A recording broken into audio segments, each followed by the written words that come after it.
We're live. Peg City Soundoff on a Tuesday night. I don't know why I've been doing Tuesdays lately. It's weird. I think my kids got soccer on Wednesday, so this makes it easy.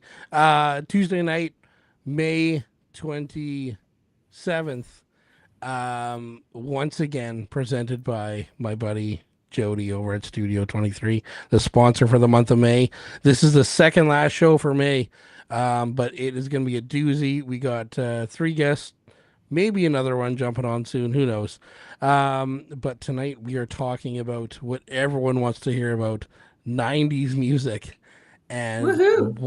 what better group of people to have on here than my guest tonight? So usually what happens, and Dan and Deidre, you've been on here before. Kevin, not quite yet. We're still trying to First figure out time. that brewery we're gonna shoot from, right? That's right. We usually do intros. I'm not sure if the three of you know each other, so let's do a quick intro first, and then we will shoot to this. So let's go. Let's go, Kevin. Let's go first, and then Deidre and Dan will kind of do the whatever it is, the clock, I guess. Right on. I'm Kevin G.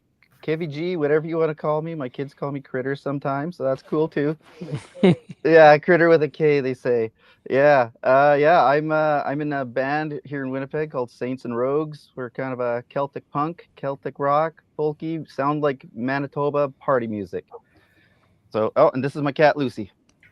There you Hi, go. Lucy. Nice to meet you all. Nice to Nice meet to you. meet you too. Glad to have you here, Kevin.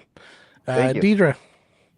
What's up, everybody? I'm Deidre. I am a singer-songwriter in the city, and I front the cover band Suburban Funk Machine. And we were actually on this podcast back in, I don't know, October, November. I don't remember when it was. Anyway, so yeah, I perform all around the city. I do solo, duo, acoustic, and I play guitar. I teach piano, and just living my best life as a musician. Awesome. Nice to meet you. Yeah. Awesome. Dan. Hey, I'm Dan. Hope you guys are good tonight. I play with a local cover band called the Nooners. We originally started out as an all 90s tribute, and we continue to play a heavy amount of 90s music. But we are updating with a few newer songs because, that's the way it goes. And we also have an original band recording in the city called Toy Sun, and we have had a few shows with that. Awesome. Excellent. So you said- Toy Son. So you said getting out of the 90s, does that mean you're playing something from 2000? Yes, it's very exciting. You're out. Open up. You're out. Just kidding. This is a 90s show. So, I thought I was prepared for this. We really don't know what we're doing tonight, but what we do know is we're going to be talking 90s. So let's start it off kind of where we should, living through the 90s. I'm not aging anyone on here. We're not going to say how old we are. They can figure it out themselves, right? Let's talk about growing up through the 90s and just kind of music in general. And we're all music people, I'm sure. We just didn't start listening, in 2000, right? So it's kind of run through growing up in the 90s and music coming out in the 90s. And, I said to you guys before we went on the air, I mentioned something about 60s that I'm a very big fan of, but it's always up for debate. What do I like more? Do I like the 60s or the 90s? Desmond, he says his favorite decade of music is the 90s. I challenge him on that one. But anyway, it's my father-in-law. I can do it. So let's, Kevin, we'll start with you again. Just kind of run geez. through growing up in the 90s, listening to the 90s. What my were you goodness. listening to? Let's see. In the 90s began. I was a young teenager, but like 90s music, it was just whatever was on the radio. My parents were very much country western.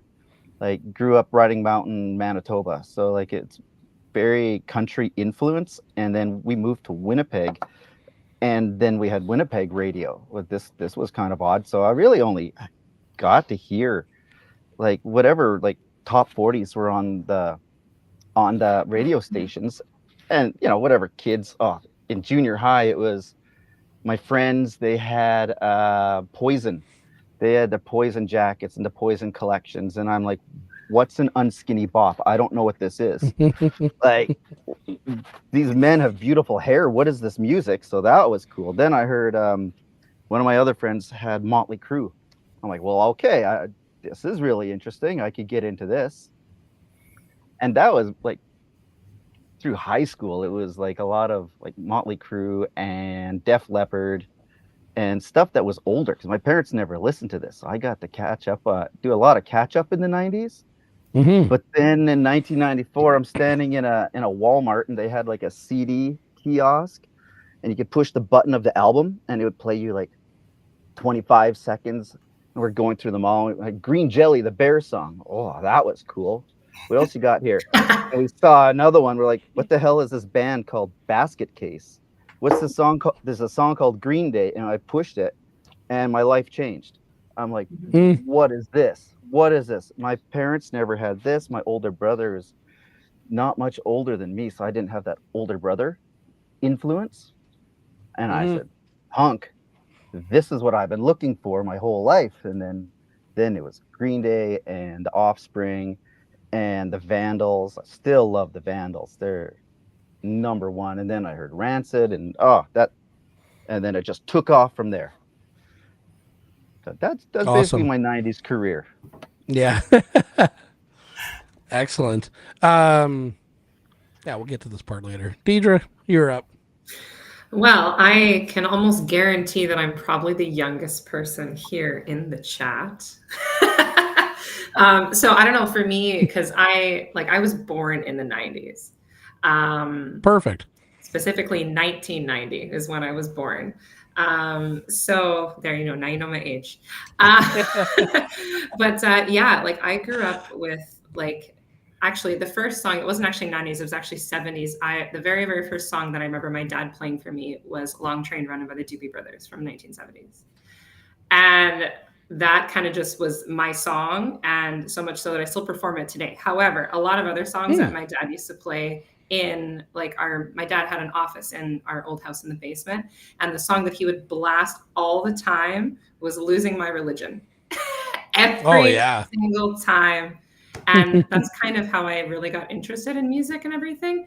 But yeah, I find myself even nowadays, like, because I teach voice and piano lessons, and I find a lot of my students come in and they're either going to do like popular music or they go back to the 80s, 90s. And quite frequently it's 90s that they're like, can I sing the song from the 90s? And I'm like, hell yeah, absolutely you can. So yeah, I mean, I don't really remember much about the 90s itself, except for music from the 90s, really. So. Perfect. Well, that's why we're here. We're talking about Yeah, the '90s music. We don't have have to remember it. another perspective. We don't have to remember, we just have to talk about it. Exactly. Deidre threw her age out there, and anyone who follows social media can probably figure out the exact day she was born in that year too. It's true, right? Oh, Absolutely. geez. Dan, how about yourself? You do some '90s music with the Nooners, even though you're crossing over A little bit. a little bit. Yeah, it's been a What can lot you of tell me 90s. about it? Well, I was always just dying to sing in a band. And so when I sort of got into, I don't know, I guess 1920, finally legal to be in the bar, got together with a few guys in the city and we started playing, playing the bar. We played the Canadiana was our first show. Um, and this was just kind of right 1990. Glam was still prominent, like glam rockers. Yeah, like Kevin mentioned, Motley Crue and Poison. So we, you're emulating what's going on at the time. And so, we had long hair, eyeliner, um, leather patches on our pants, and playing some of that kind of stuff. But I always continued playing in bands, and you sort of went through the same transition between, from glam to the grunge to what was going on in Canada in the 90s. So, and that was, kind of my, I don't know, coming of age time. Like, you're 21, 22, you're playing the bars. All this awesome music is coming out across your radio. You're getting to learn some of these songs, and you're playing at the zoo on Osborne. It was a great time. I lived with my band in the North End on Boyd Avenue. We were just trying to live the dream of being a rock and roll band, and it was really an amazing time to be alive. Awesome. Um, for Kevin and Deidre, Kevin with Saints and Rogues, do you incorporate some of this maybe '90s influence? You talk about the Vandals and Green Day and bands like that. Are these bands that still influence you today with music? Absolutely. Like when I'm trying to write a song, like I'm going back to like my heroes. Like what song is still stuck in my head? Like what's going to inspire me? And it's always Hmm. something from like '93 up, something in that pop punk new, like the Yeah. what is it? Would that be the third wave of punk that came through? And like I was just at the right age to grab onto this, and it's still with me. And I think I'm gonna write a song that sounds like Tim Armstrong, like a classic Tim Armstrong Rancid song. And this Hmm. is the feel I want to do, and it comes out sounding like something else. But that's fine because like it's still my inspiration when I go back to there. But like Hmm. like I got a job in '94, and the people I worked with were all 10 years older than me, and it was one of those places with the radio on all day. And back then it was '92. Before there was a '97, and then '97 came on. We went to that, but it was like the whatever rock was on in the '90s. So that was pretty cool that I got to Hmm. hear the Foo Fighters for the first time, like on the radio, and they started playing like some of my music. The Offspring is on the radio, and like that Yeah. was it was a cool time to listen to the radio in the '90s because you Mhm. know there was a lot of alternative stuff that they were just putting out there. Like So just much these, great stuff. yeah, and you know some of those bands aren't around anymore, but it's still in my head, and when I go to write a song, like it's inspiration. Hmm. Mhm. Yeah, no, Absolutely. I totally agree. I mean, I'm more I more go back to like 90s rap. That was kind of like my thing. And even though, like, I mean, I love 90s rock, don't get me wrong. I love all that shit. It's great. And I know there's a few 90s songs that I do like with my band, like we'll do like Getting Jiggy with It, right? Or we'll do like, I know Bust a Move was like, I think it was 1989 Bust a Move was, but it's like almost 90s.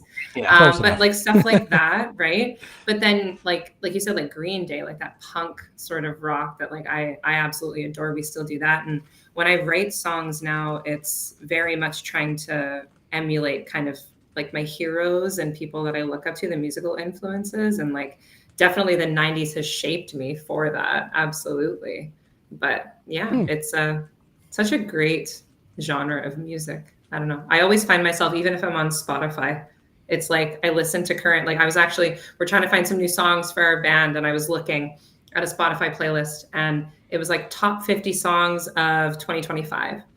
And I looked at it and I was like, all these songs suck ass. Like, they're all, I'm sorry for anyone who loves the current music right now, but not sorry. I listened to it and I was like, this is ridiculous. And so I went back and I was saying to my band today that like we're in a weird generation right now where you either Hmm. play a song that is super current and people know it, especially a cover song, right? You play a song that's current, either people know it or they don't. And the same thing goes for older songs from the 80s, 90s. You either play it and they know it or you play it and they have no clue what you're It's a, doing, right? it's a So struggle. That's a struggle for sure. Then you yeah, think it's so an I original, and you say thank you. right, Yeah. exactly. That too. Yeah, it's such a weird time. And so I know we have been struggling recently. Like we're taking a little bit of not a hiatus, but we're taking a bit of a break for a month just to kind of like reassess kind of what kind of music do we want to play? Like, what do we want people to listen to? And how many girls in the audience are going to hold up their phone and say, play Mr. Brightside? You know, like, anyway. Yeah. Minimum. Well, that's Yeah. neat. That I mean, Kevin has a kind of a punk background. Deidre likes the kind of rap side of the '90s. You know, I was always into a lot of the rock, and you know, Joel, you're all over the place. I'm everywhere. I'm everywhere. I do have to say though, and I may have just kind of unlocked the cheat code here. Deidre, you said you're into '90s rap, Yeah. and I may say something that's completely out there, and you'll be like, "No, you're completely out there," or I may have unlocked the key. Your song "Center Stage," it's a little bit of a rap song. It is kind of a And rap song, now it makes sense to me. Does it make sense now? It makes sense. It does. And you know what, Kevin and Dan, I don't know if you've heard it yet. It's Center Stage. You can find it on Spotify. For everyone who hates Spotify, well, guess what? It's on there anyway. It's also on YouTube. A great. You can go watch the video. It's on YouTube. There's a video, yeah, and it's such a great song. Oh, thank you. Yeah, and it's fantastic. Thank you. Yeah, a lot of my influence definitely, like even doing cover songs, like with Suburban Funk Machine, like we do a ton of songs that I just add rap into. That's kind of my shtick. That's kind of my thing. So a lot of my songs that I write have at least one rap sort of verse in it. That's kind of, you know, from that era. But yeah, see, you picked up on it. It's amazing. It's giving so clever. Giving me ideas for July 12th, but you know what that means. Yes, I do. Yeah. Yeah. So, you know, I wanted to talk to you guys about, you know, obviously we've been talking about some of our favorite bands going through '90s. It's always an interesting one when you talk to people. There's a lot of people that were, you know, and it's already been said already. You had the punk, the pop punk. You had the rap. You know, Dan. You had the rock side, and we brought up a couple names. Some names that have flown in through from the '80s, like Def Leppard, Motley Crue, Poison. They were, you know, they were kind of there, and then they were gone. And then Motley Crue tried that weird thing in '94 with John Corabi, which I will still stand to this day. That is probably my favorite Crue album. Yeah. But anyway, it was because it was '90s though. But you know, we talk about bands like that and bands that came out of the '80s and went, and a lot of them went when Ruth says Sven Galley. Ruth, we know how much you love them. We know you're trying to bring them to Winnipeg. You can do it. Do it. You know, but we talk about bands like that are coming on, and then you talk about the whole grunge movement that came in the Seattle grunge movement. You got Kurt Cobain, you got, you know, like Nirvana, whatever. Nirvana, Pearl Jam, Soundgarden, Alice in Chains, Stone Temple Pilots, if you want to throw them in there, throw them in there. They always say the big five, and it's like, I don't know if that's up for debate. I don't know. Listen to their second album. I don't think it's grunge, but up for debate. But anyway, we talk about bands like that coming in, and there's just so many changes that happened through the '90s. We had the hair metal coming through, and some of those bands, you know, they survived. Def Leppard still out there doing what they're doing, and you know, had a couple albums in there, and then you had the grunge movement, and then in comes a bit of a British wave again. You know, the British invasion that happened once. Well, it happened a bit in the '90s again. Bands like Oasis roll through, and you know, it's just a British thing that happened. Yeah, Blur, yeah. There's another Blur, band for sure. Yeah, Blur was. And all the amazing Canadian bands that came out. Like, absolutely, that was the next thing I was going to say. There were so many bands coming out from all over, and then all of a sudden, this mass Canadian wave came through with so many good bands, including like the Watchmen. You know, our Watchmen, they come rolling through there, and it almost I'm Mother Earth, fantastic. Moist. I'm Mother Earth. Yeah, I was just going to say. Yeah, my first concert was Moist, I'm Mother Earth, and Mud Girl at the Winnipeg Arena, January 28th, 1997, I think it was. I'm pretty sure that was the exact date. That was my first concert, and I was a young fellow then, and but anyway, that was my first show. Then my second show was Everclear and Our Lady Pete's, and but that's another great band that came through, right? Yeah. Everclear. Yeah. Yes. I was more excited for Everclear. Yeah, I was gonna say. Yeah. Although Our Exactly. Lady Peace has some hits, right? Like they have the song Oh, like yeah. Innocent that everybody knows, right? And then you know Oh yeah. that's basically it. Yeah. They got Come some on. hits. They got some hits. They do. Um, They do. how They about have the some other- hits. Somebody listening right now was just like, hey, come on. yeah. I They're all like, know. come on. I'm sure I've offended like 3 people in this There's whole Oh, with thing. that All comment three of alone, them. yeah. couple All Our three Lady of them are songs offended. I love. We for just sure. lost 3 Yeah. viewers after that one. Sorry.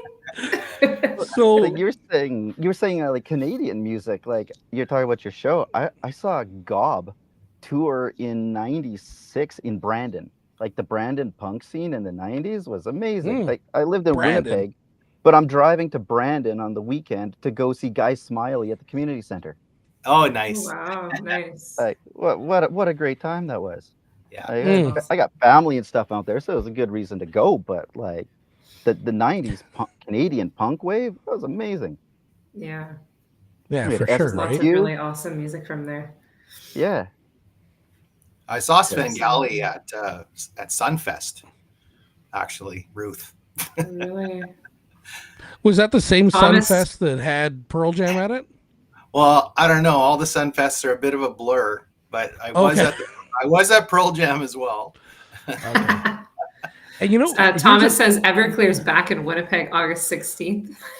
they're playing the Burt Block Party. I can't believe it.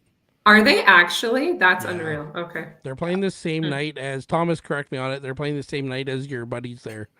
I can't remember the Glorious Sons. Okay. I saw Everclear. At Club Region Casino with, you wouldn't believe it, it was with Fastball, if you remember Fastball, and Yeah. Vertical Yeah. Horizon. I had to wake up and jump on a plane at 4:00 the next day, and but I had to stay for Everclear. You know, I started realizing Everclear is very depressing though. A lot of their songs are about like growing up with no dad, and It's kind of dark. Yeah. it's pretty dark actually. Even the song like Wonderful, it's kind of dark. It's like they give you something and they're like, no, we're going dark again. So Sunfest had tickets once and lost. Pearl Jam was at Sunfest 1993. Thank you, Crystal. Another person coming on the Women's Night podcast, Crystal Easfeld. Yeah, exactly. I love the chat when people start chatting in there. But here's a cool thing about Sunfest is I didn't realize I saw a poster about 6 months ago or something, an original poster from Sunfest. It was at like McNally Robinson. They have the posters or whatever, and Mark Reeves was part of that. Yeah. And it's like, wow. And Mark Reeves is still going. He's playing Blue Note with Car 287. There's your promo there, Terry. Playing with Car 287 June 6th. And Mark Reeves still going. But yeah, super cool. Yeah, Madonna's dominating. So I'm just going to give you guys a quick little rundown of me growing through the 90s. I was 6 when the 90s started. So there you go. Figure it out. I was 6 when the 90s started. And so growing up, I had 2 older brothers and an older sister. So naturally, I'm very influenced by what they're listening to. I can't really say my earliest memory of music was, but I'm pretty sure Stone Temple Pilots Core was one of them where I listened a lot to that. And then Kiss had this like tribute album where people were doing songs, and Garth Brooks did Hard Luck Woman, and I thought for years it was just a Garth Brooks song. My parents were into country, and then oh god, I hope my mom's not watching this. My parents were into country, and then I feel that when they split, which everything's good, don't worry, I didn't live in one of those homes, they're great, everything's fine, they still get along. But when they split, my dad went into rock, but my dad was in a rock band in the 60s and 70s, so he went back to rock, and it's been a big thing with me and him. We really thrived on music growing up together. But having 2 older brothers and an older sister, I was always influenced by things they were listening to. The reason I went to I'm Mother Earth and Moist was because my sister was a massive Moist fan, and then I took her to see them like 8 years ago, I put her front row center, and I think she was embarrassed that I put her front row center at a Moist concert, and she's like, I don't care anymore. It was like 20 years ago, man. That's But awesome. yeah, that's kind of me just growing up, really influenced by things I were listening to. Music's always been a big part of my life, and I think of a band like the Tea Party, who's so big in my Mm. life. I honestly, I tell people this all the time. I think I've seen them 33 or 34 times now. Oh Um, wow. yeah, it's nuts. I swear to God, like every time I see them, they do a song I've never seen them do live before. But then, well, but then I've seen them do 33 times of Save Me. And so I remember when the song Heaven Coming Down came out, and we're probably going 99 right now. And I remember my brother got home from work and said to me, Tea Party has a new song. And literally flipped on a topic I want to talk about tonight, flipped on Much Music, and bang, the video came on. And I was like, well, this is the greatest song that's ever happened, right? This is the greatest song. Look at this Yeah. video. This is crazy. And then the only one to beat that song, of course, was was when Kid Rock released whatever song that was where he ripped off Metallica's "Sad but True." I don't even remember it, but I remember when that came out. I was like, "Oh no, this is the guy. This is the This guy. is the Yeah. guy who's gonna save us." That's hilarious. Kid Rock of all people. Yeah, he was the savior, He topped the Tea and Party. he topped Yeah. the Tea Party. And you know He what? talked I to swear him. to God, Woodstock '99, when he did Woodstock '99, he grabbed so many fans, and then years later, every one of those fans were embarrassed that he took over their lives for a couple of years. Oh my God. Yeah, Kid Rock, unbelievable. But what I wanted to get into was the video portion of it and Much Music. Thank you, Ronnie, American Badass. That was the song by Kid Rock. Thank you so much for that. Thank you Yes. for reminding me, Ronnie. Yeah. Hi, um, Ronnie. there's Ronnie. I love when Ronnie chimes in here. We got a little bit of an He's audience great. here. People chiming in here. Yeah. My buddy Mark growing up, big '90s fan, and then he got into country, so we don't talk anymore. I'm just kidding. Um, It's better that way. talking about talking about Much Music growing up, that was such a crucial piece too, is getting Yeah. home to watch the Much Music countdown. Much Music had the Always. spotlight where they'd have half an hour of Ronnie, where they'd have half an hour of a certain artist, and there was always the intimate interactive shows, which were great, seeing bands live on TV. And then it turned into TV shows, and you started watching. There was Only Golf No Talk. Then all of a sudden S Club 7 has a TV show on there, and then it Yeah. basically just turned Yeah. into And Stimpy. it just turned into 24 hours of ridiculousness. So literally Yeah. the show Ridiculousness, right? Or maybe that was MTV. But anyway, did you guys watch they Much both- Music growing up? Yeah. They both. Oh went yeah. Oh yeah. both, for sure. Yeah. Like But- it doesn't matter who you were. You were watching like what was it on Friday night? Electric Circus. Didn't matter Yes. what Oh, yeah. genre you were into. Yes. That was the party, the biggest party in the entire country. Yeah. Every Oh, yeah. Friday. So Yeah. yeah. I would come home from school and I would watch Much Music. I would watch the countdown and I'd be like, I can't do anything else until I watch Much Yeah. Music countdown. That was just my thing. Yeah, my brother and I grab a bag of La Cocina and a salsa and just get into some Helix. Yeah. Yeah. Yeah, Great. Yeah, the it was Much so awesome. Music. I remember we had those Much Music video dances at school. I don't know if you guys remember those. Oh my God. I remember we had one. I remember like the teachers saying to us, like, okay, guys, arm's length against your partner here. Like, don't get Leave too room close. for the Holy Spirit. Right. Yeah, it was too good. Yeah, the Much Music countdown was the most stressful part of my my upbringing. Was I couldn't believe that one band was stayed at number one for 3 weeks when they had a, Right. how could they do that with the Tragically Hip in second place and then falling to 5? How could they not get to Right. number one? Wow, you got a fan here, Dan. Hey, Jim, Jimmy, Jimmy. Okay, There's what Iron about Man. Good guy. Big music fan, that Jim. Yeah, what That's been on awesome. here. what about CDs in the 90s? Hmm. Okay, like They're all in a Yeah. box. I have them all in a box. I And kept all mine. I didn't get rid of any of Yeah. them. yeah, I still Uh, have my CDs as well.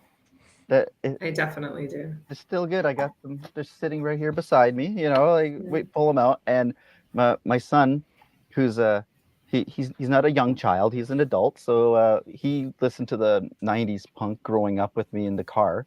So then he was telling me a little while ago that he was familiar, but did he like it because it was familiar because he liked it? Then when he grew up, he's like, no, actually, I like it. So then went through my CDs and picked out all the good ones. It says, okay, you can keep Alanis Morissette and Aqua Aquarium. And I'm like, okay, that's cool. I'll hold on to those. Those are mine. But he took all my other punk ones and now he's filling in the collection, like ordering them from all over the place. And ah, but like I remember paying like $35 for a Guttermouth CD from Sam the Record Man because they had to order it from Orange County. And this was like in 1996 or 97. He's oh, Wow. they're still the same price. He's still ordering them from across Canada and That's they're still crazy. $35. That's insane.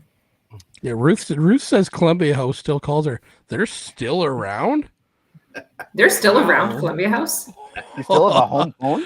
They're selling digital. They're selling digital copies. Wow.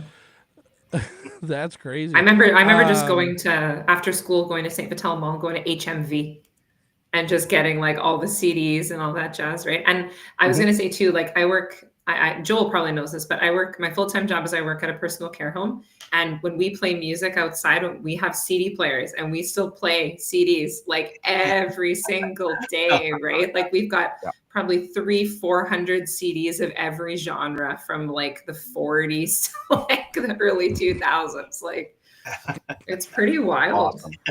Amazing. Yeah, Kevin, you talk about CDs and I had a newer vehicle and I don't drive very far because my round trip work pickup kid home is 3 kilometers or something. So I thought, why do I have a car payment? Sold my car, went and bought a 2009 Dodge Journey with a 6 CD changer. Heck yeah. Unbelievable. I now have CDs.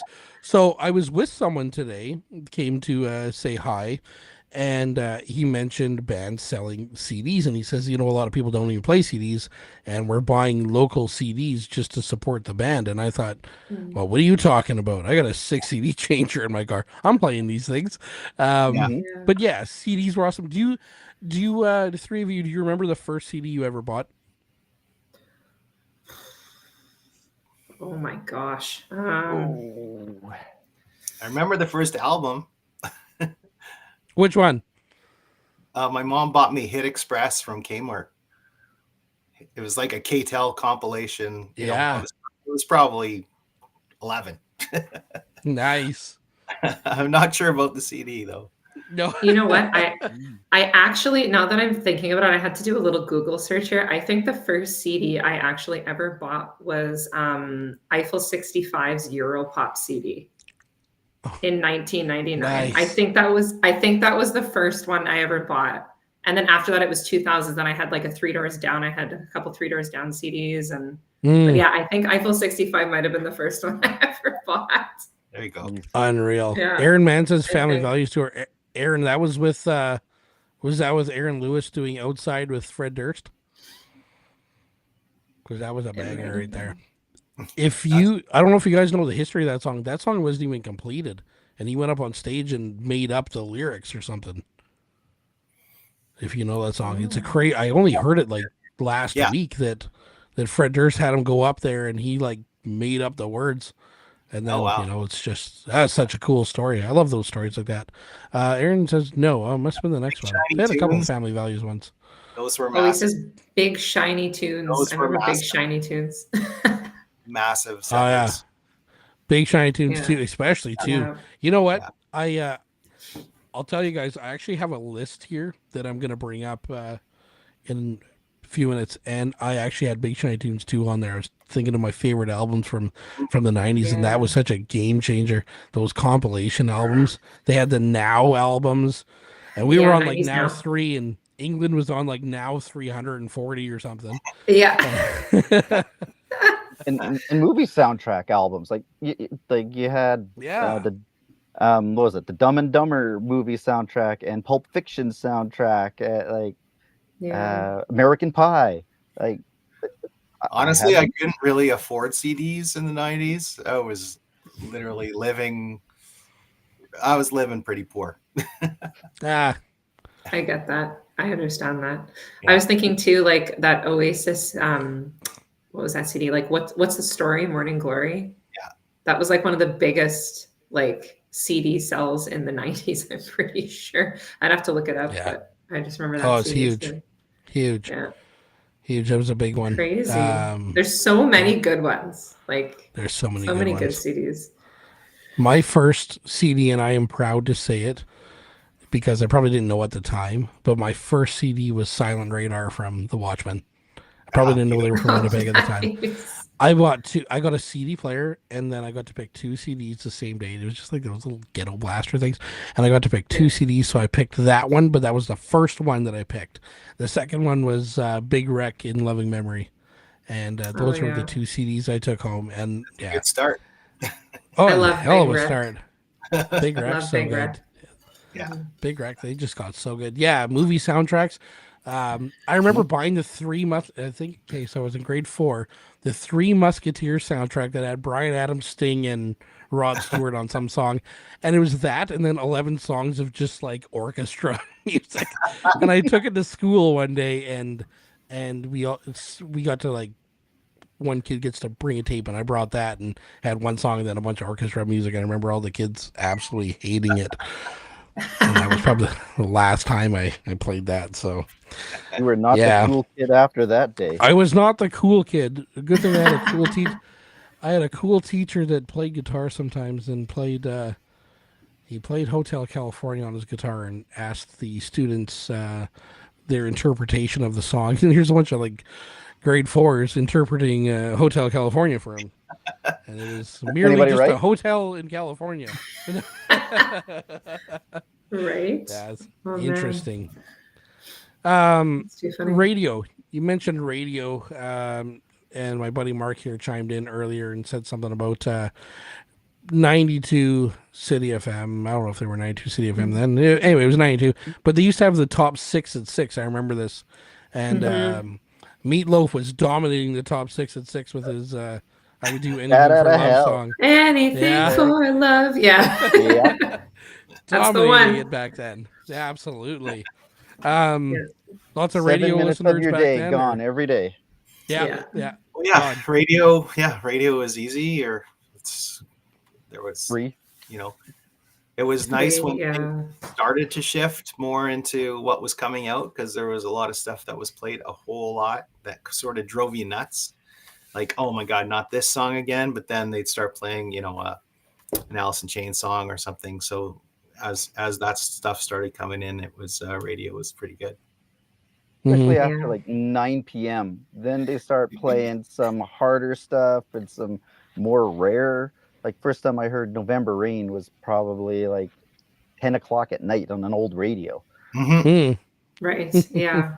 And they're not playing that during the day. That would scare all the moms in Safeway. And now it's like, play it at my wedding. Right. Yeah, it's very strange to think that 30 years ago was the mid 90s. Oh my God. Oh yeah. Why'd you say that?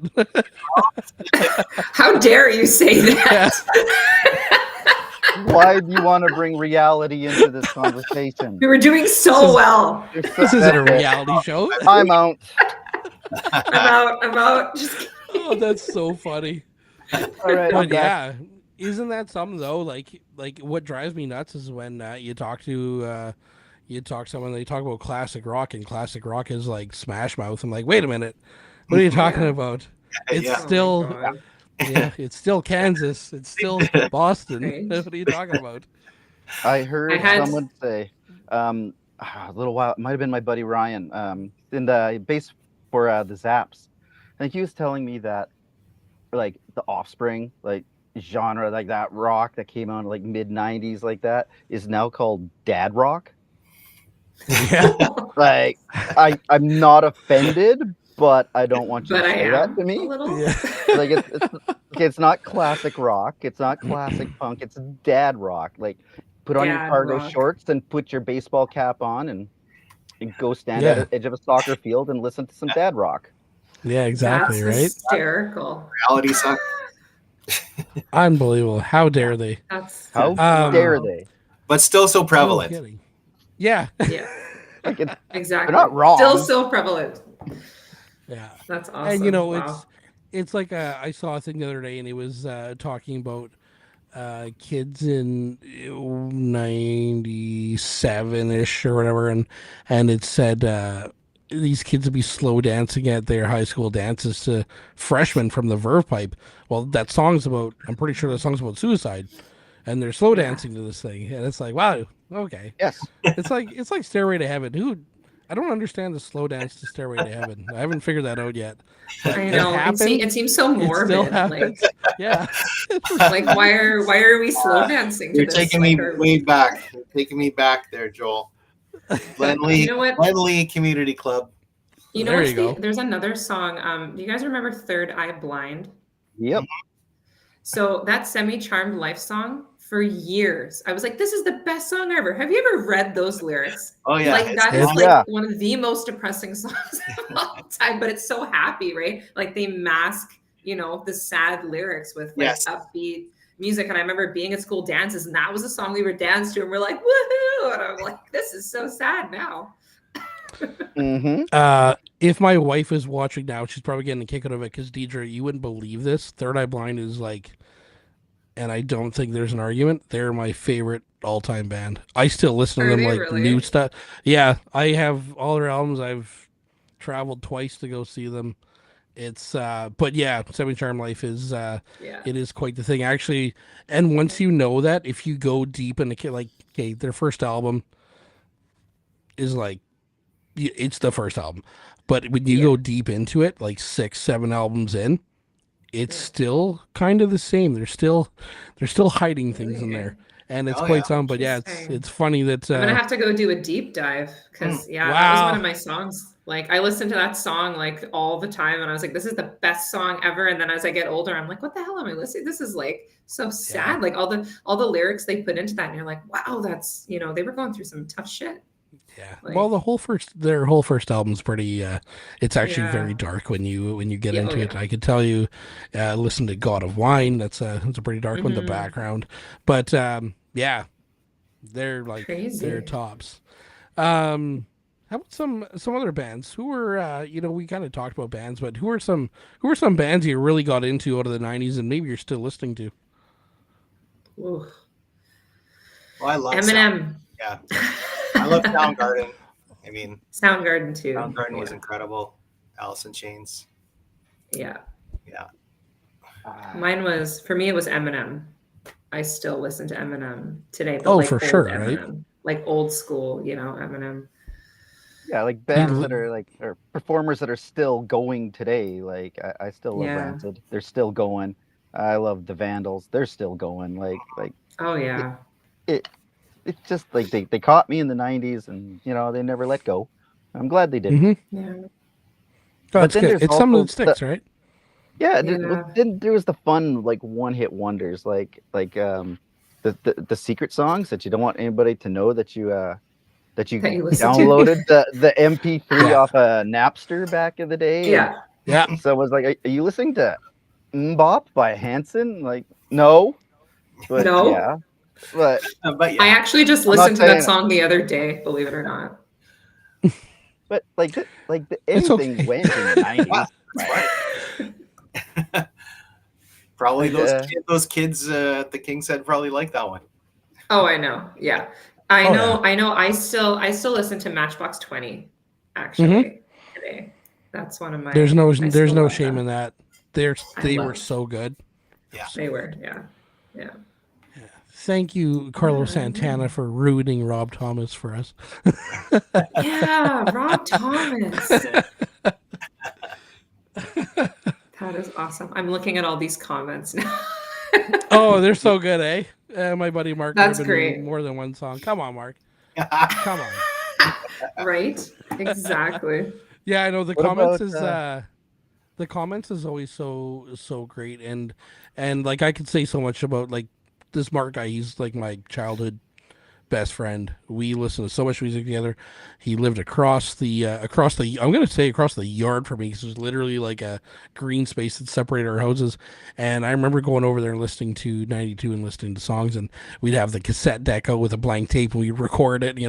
Record yeah? the radio song. You get a bit of fuzz in there, and but just growing up, and then we had a guy in school that was like burning CDs off Napster or whatever one it was. There was another one. But anyway, he was like burning CDs for people, charging $10 a CD, and we're all running around with these pirated CDs with all these like stolen songs, and you get a song on there and it'd be the wrong artist because someone had just put in like it's like the famous every rose has its thorn.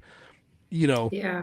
You look everywhere and it's like, oh, by Motley Crue, oh, by Poison. Hmm. Okay, you got one correct. And it was like by Def Leppard, and then Billy Squire or whatever, right? And it's like, no, it's all the same song. We're just putting in different artists on it.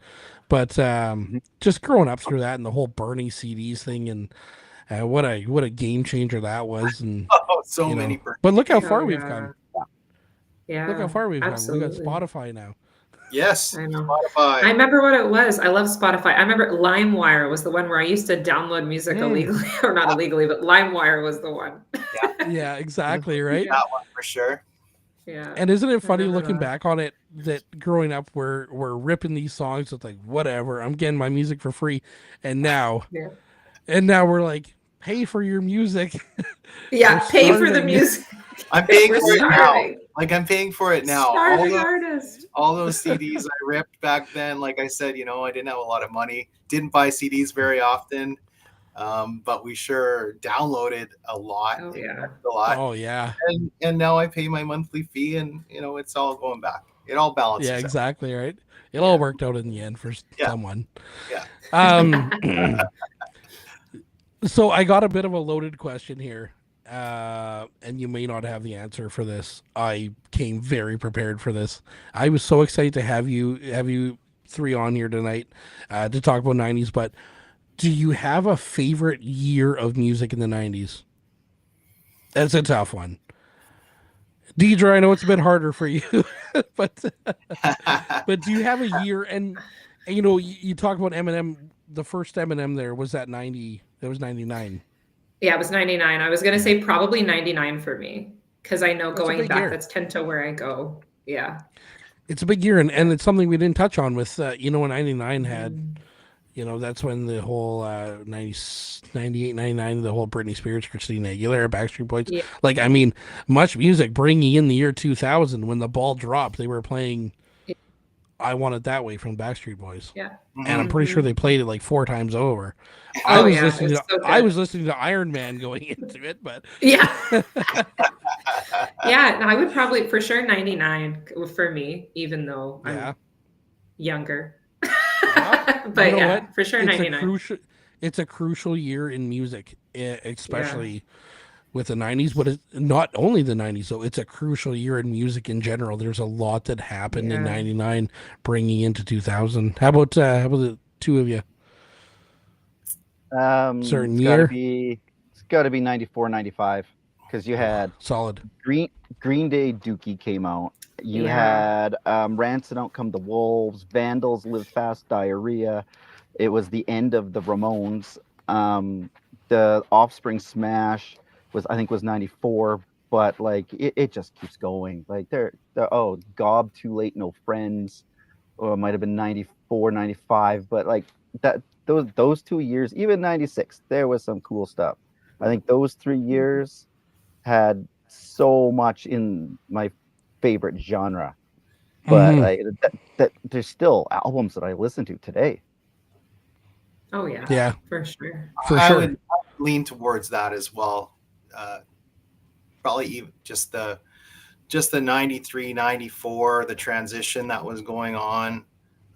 with the music, and then everything really getting rolling mid 90s. I met my wife in 96, and the music was just amazing. Like we listened to we're just huge music lovers. So it was a really great time. There's I don't know, there's a meme out there. I forget what CDs it shows, but it's like all these albums were released in like 94 or something, or 95. And it's like, just like stellar, 10 stellar albums that would just blow you away. So a For sure. Yeah. great year. Like all the albums that like these were all released like 4 months from each other, something like that. Yeah, because around the same time you had because Soundgarden. Yeah, it was like coming out. Nirvana. There was like the rap stuff. Black album. Like, Oh yeah. Dan, is that your wife, Kristen Lee? Yeah. Okay, so she chimed in here. I just popped her comment up there from earlier. I was like, Yeah. no, pretty sure that's her, but Long time fan. long time fan. Oh, you're Better not- be. I'm gonna give you my my favorite year, and I'm gonna give you 10 reasons why. Very short reasons why. Aaron Mann also says 97. I'm gonna see what Aaron says because his might be a little different than mine. 10 reasons why. Third Eye Blind's debut album. Thank you, Deidre, for mentioning them earlier. OK Computer from Radiohead. Color in the Shape from Foo Fighters. Clumsy from Our Lady Peace. Surfacing from Sarah McLachlan, which was a banger for Sarah McLachlan. Yeah. In Loving Memory from Big Wreck. Razorblade Suitcase from Bush. Tragic Kingdom from No Doubt. Be Here Now from Oasis. And Urban Hymns from The Verve. That would be why 97. And I'll be honest with you, I probably did more research for this episode than I have for any other episode. I went a little deep today, and I went through every year of the 90s and looked at like the 100 biggest albums of those years. Yeah. And I knew it was going to be 97 or 94. But I really dialed in on 97 and 94, and I knew it was going to be one of those two. And then I realized these are the bands that have kind of shaped where I am. And like I said, I've, Third Eye Blind's a big part of everything for me. Really gone to the Verve the last couple of years. I wish I would have listened to Urban Hymns more when it came out. My brother had it. I wish I would have listened to it more because it's actually a phenomenal album. Radiohead I started respecting, especially with the OK Computer. Foo Fighters' Color and Shape was driving to my aunt's cabin when that came out. I listened to that all the time. My dad probably hates that album to this day. Our Lady Peace, Clumsy, Razorblade Suitcase, my buddy Mark introduced me to that one. Fantastic. And Oasis, Be Here Now. Oasis is a big one for me too. As much as people hate them and say, well, they wrote one song and wrote 5 around it. Yeah, it was. I am going to see Oasis this year in LA, so I'm pretty excited for that. Cool. Oh, I'm so jealous, actually. I saw them years ago in Winnipeg with Ryan Adams, not Brian Adams, but Ryan Adams. Yeah. And it was a pretty weak crowd. It was in the MTS Center. It was their last tour before they broke up. And I saw them, and it was a very small crowd. I think there was 7,000 people. But now I'm going to Rose Bowl for 90,000 people. So I'm not a crowd person, so I'm going to see how I do with that. Fine. No kidding. You'll be just fine. Yeah. Oh, yeah. I mean, just hold up yeah, your sign. 91 I've been a fan 91 since 97. Yeah. Yeah. Yeah, that's what a lot of their fans abandoned ship. They got their 2 albums before 97. Yeah, Bad Motorfinger, Nevermind, Blood Sugar Sex Magic, 10. Yeah, I mean 91's a good year too, Thomas. Yeah. Aaron, I would like to see you chime in on why 97 for yourself. I don't think ours are going to match up, but they might have a couple same. But yeah, so kind of been fun just talking 90s. Like I said, I researched this episode a bit more than I usually do, but I had to dial back a bit, and I we could probably go for hours talking about the influence that 90s music has had on it, and we have to do a part 2. Yeah. 90s part 2, we're going to have to. 90s part 2. We should have just went 90 to 95 and then 96 to 96 to 99. I'd have to be in both of them. Yeah, That's we're right. we're on a 10-part series here where we're gonna dissect every year of the '90s. Every year. All right, settle down, Alan Cross. That's Then I awesome. Yeah, really have exactly, to right? research. I really got to research every year. Oh yeah. Pretty When I cool. did it, I was like, oh my god, and I just went so deep on every year, and I'm like top 100 albums, and just one thing I want to one thing I want to say, and it actually got said right at the start about new music about 2025, and all these songs suck. Deidre, you said it. You looked at this list. I saw a thing last night, and this was kind of actually this morning, and this was kind of a standout to me because growing up, I remember watching the Much Music Video Awards, the MTV Awards, the MTV Europe Awards, and there was actually off topic here, but there was a band called the Stereophonics that were dominating the Europe Awards, and I friggin' hated this band. I'm like, why is this band so good? They suck. They are one of my favorite bands now, and I just got back from Toronto 2 months ago from going to see them, and they are one of my favorite bands, and I can't believe I didn't give them a chance then. I have a couple of regrets going through the '90s where I didn't listen to a band that I love now, and it's like, why didn't I go like deep dive on them then? And Stereophonics is another one, but MTV Music Awards and seeing all these award shows and all these great people winning awards and everyone being there. But then this morning I saw that 9 out of the 10 finalists for Artist of the Year for the AMAs this year were not in attendance. I know. Unbelievable. Yeah, I It's watched that. insane. Yeah. I saw the highlights from that and I was just totally floored. I was also floored at the fact that they barely had any musicians there. It was like, I think they said it was basically just like online streamers and Twitch people and media influencers. And I was like, what the actual heck is going on? Like, What a time Oh, man. what a time to be alive with media influencers. right? Yeah. It's crazy. There's so much going on in that world. We're Those working, we're doing our Right. we're working, we're doing our music thing. We're working, we're trying to survive here. We're doing our music, we're trying to get our music out there. And some guy, blow drying a cat is making $10 million shooting a video of it, It's just Unreal. unbelievable. Hey, we have a cat too. Okay, we got a cat right here on the street. And we Yeah, have a right. cat here. I've offended the cat community. Where you going? She heard you. She says, I don't do it for the popularity and Exactly. It's funny because Does it for the art. usually when animals come on the stream, my viewership goes up. So it's kind of weird there. Interesting. Yeah. Come back. And Mark says everyone's on tour now. They're busy. Hopefully that's the reason. I don't think that's the reason, Mark. I don't think there's any money in touring. Well, to a degree. Maybe if you're a Canadian band, local band, and trying to, Anyway, that's a whole other show. That's We'll talk another about show. that later. Yeah, no kidding. Exactly. Awesome. Well, Hey, it's great. Oh yeah, go ahead. I was gonna say, you did all that research. You researched the entire '90s. Is there one song that sounds like the '90s? Ooh. I think Semi-Charmed Kind of Life would be up there. Yeah, that's a I crazy do question. like that song. That's Kevin, you should have told me you were going to ask me deep, that. That's a deep question. I like it. That's a good one. It's tough, hey? It is, and like the wheels are turning right now, and I want to say another one. I want to say is "Creep" from Radiohead. Oh yeah. You got to think of one that's not ahead of its time, right? That Yeah. yeah, that's a tough one. What There's about, also some. Blur Oh, there song it is. too. Song Closing 2. Time. Yeah. Closing time. Closing time. Mark, that's a good one. That's a a good really one. good one. Song 2 from Closing Blur is another good time. one. I still keep Yeah. bugging the guys to open the show with Closing Time, but they won't do it. I'm gonna have That's to come watch you amazing. guys play and request it. Like They just just- stand there and be like, "You said you were gonna play closing time They just first." won't bite. Closing time. should do We it just first. got here. I'll keep First working and on it. last. First Yeah. and last. pretty- Yeah, open and close with it. Yeah. I'm pretty sure I saw Green Day do that with Good Riddance. They did it first and last. Also a great They do it. song. Yeah, Classic. yeah. Fantastic.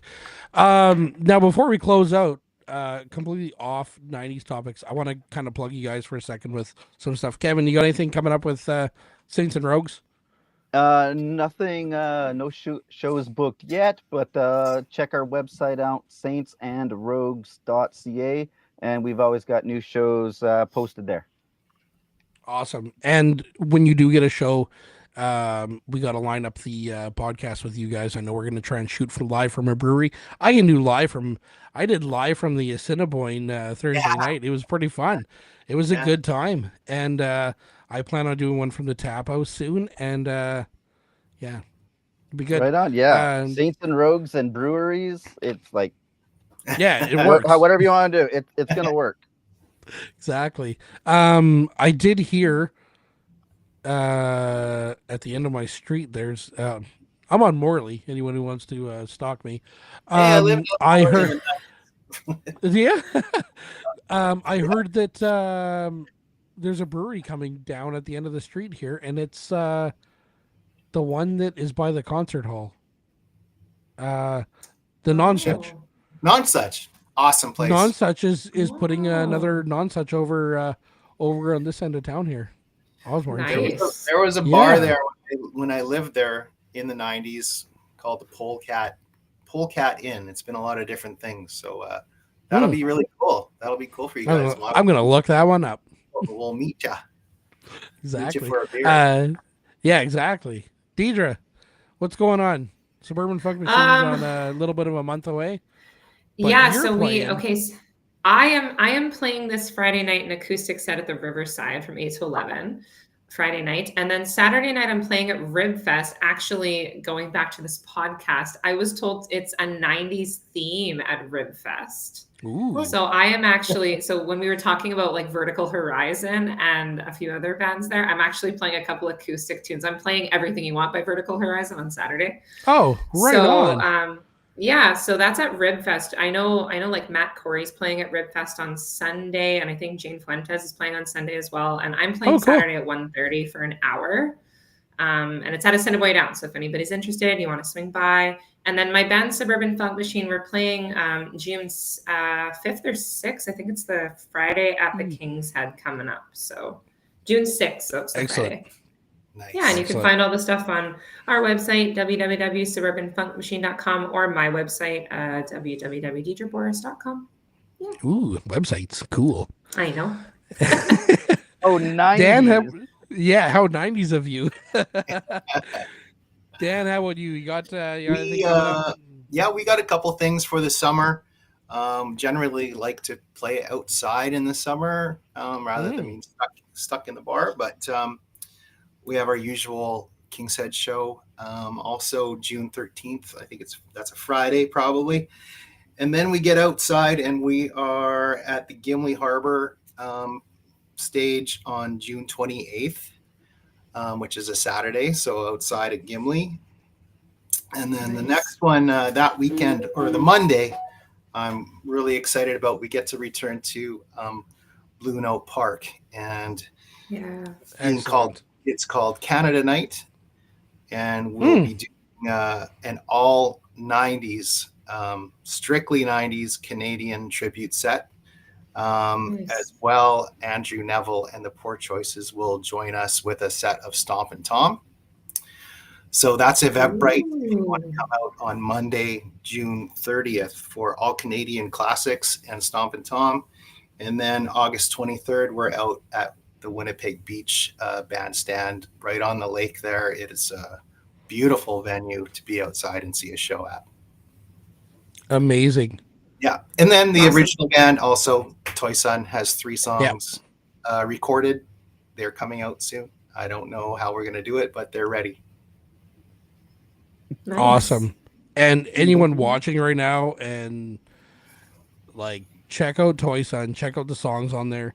Spotify. I know Valley Narrow, we want to try and line something up with you eventually. Our musical styles, I think, are very good together. But yeah, check out Toy Son, so good. Check out Deidre Boris, check out Suburban Funk Machine. Check out Deidre's own stuff, though. It's very good. And now we know why Center Stage sounds the way it does. And Yes. Kevin with Saints and Rogues. check out Saints and Rogues. Played with them at the Park Theater. Very good band. Yeah, just a great time to look at this. Y'all. Oh my God! Sweet. Can you send me that? Can you send me that? Yeah. Oh my God! You can have the original, man. Wow. That's Gotta sick. You gotta keep busy. I'll talk to you another night about it, but I got a question for you because did you just draw that now? Yeah. What the I hell? started. I started when we went live. It's shock. That was What have we been crazy. doing, Dan, this whole time? Yeah. We have nothing Okay. to show. Okay, Bring Dan, mine. Deidre, where's your drawings? We've been drinking. Yeah. I did that too. Oh my God. Kevin let's is bounce back to your- multitasker. Kevin. It's that let's bounce ADHD. back to your cup there, Deidre. What's going on with your cup? Has it got your name on it? It does. My mother-in-law made this for me. I'm obsessed with And- Stitch, so I have Stitch, and it says, "Once in a while, someone amazing comes along, and here I am." And so it's all, Beauty. yeah, I know. That's So awesome. cool. Nice. Yeah. Awesome. Well, thank you for jumping on tonight. That was a lot of fun. We have now we almost broke the record for the longest one. John Enerson holds that record, and I don't know if anyone will take it from him. He's just music historian. What do you close. want? Oh, Yeah, this it's flew very by. close. That was a This great is time. great. This Yeah, has been let's, great, Paul. Thanks for having us. Though. You get light bulb. Oh yeah, yeah. Kevin, I'll talk to you about that. I need something done in this room here, and that was amazing. What a great episode. Also, I have to say, what a better time for two of you to plug shows that were 90s related on 90s night. I had no clue. I know. And I mean, that's I saw amazing. about that too. Yeah. Yeah. Well, I'm excited. I'm gonna edit. We're gonna play like the odds, Matthew Good, Tragically Hip, I Mother Earth, Tea Party. Like it's gonna be a great night. I encourage you to make it out. Unbelievable. Absolutely. I'm going to edit the part out where I said I didn't know about it, and I'm going to make this look a little bit better and more professional that way. All right. Well, you three have a great rest of your night and a good week. Deidre, I will see you for Women's Night. Yes, And Thursday the other two night. there, if you are around, you should tune into this. This is going to be a big show. There's a lot of people that reached out. I gotta do it over 3 hours because there's just a so lot many of girls. people that so good. It's gonna be great. And Talent. you know what? I'm so excited for it because it's really gonna put a spotlight on you know a lot of the women in Winnipeg that I have a couple of viewers that have watched, but now they're gonna come on the show and let's talk about bands and talk about just women in music. And Deidre, you're such a great person to have on there because you're kind of a household name in Winnipeg. People know you, and you know thank you. you play a lot with your band and you know by yourself, and just really looking forward to hearing more about it and hearing what everyone else has to say. So Well, thanks, Joel. I appreciate that. I yeah. appreciate you. no problem. Okay, well I you have a appreciate great you guys night too. and yeah, absolutely. Good to As see you Thomas all. says, as Thomas says here, it's closing time. So, Closing time. what's the line? You don't have to go home, but you can't stay here. Yeah, you don't have to go home, but you can't stay here. There we go. Perfect Go ending. All to the right. places that you are from. That's Exactly right.